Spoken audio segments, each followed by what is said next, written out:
Pour celles qui ont l'habitude de dire qu'est-ce qu'un homme peut m'apporter, vous savez, la question, ce n'est pas qu'est-ce qu'un homme peut m'apporter, c'est qu'est-ce que vous pouvez vous apporter. Surtout les femmes qui ont déjà leur voiture, leur maison, leur travail et qu'elles sont confortablement, financièrement déjà bien posées. Quand elles disent souvent que qu'est-ce qu'un homme peut m'apporter. Dans la vie, il n'y a pas que ça, mesdames. Il y a des choses que vous pouvez comprendre. Il y a des challenges que vous pouvez traverser, certains challenges ensemble qui peut te faire comprendre que dans la vie, il y a la paix, il y a l'humour, il y a le plaisir, la sensualité, il y a beaucoup de choses que vous ne pouvez pas avoir ça si vous êtes seul. Parce que quand vous dites par exemple, qu'est-ce qu'un homme peut m'apporter, franchement, bon, je ne veux pas dire que l'homme, que il faut à tout prix avoir l'homme pour être heureux, hein, pour être heureuse, pardon.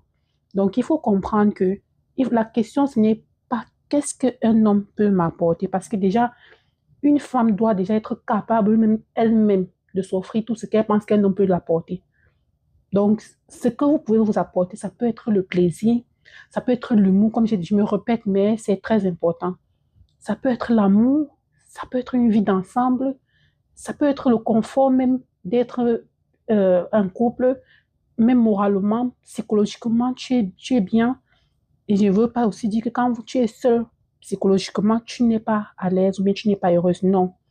Donc, il y a toujours, de toutes les façons, si tu penses qu'un homme ne peut rien t'apporter, il est mieux d'être célibataire toute ta vie. Et si c'était le cas, si c'était une bonne chose d'être célibataire toute la vie, c'est que même la Bible n'allait pas dire qu'il est bon pour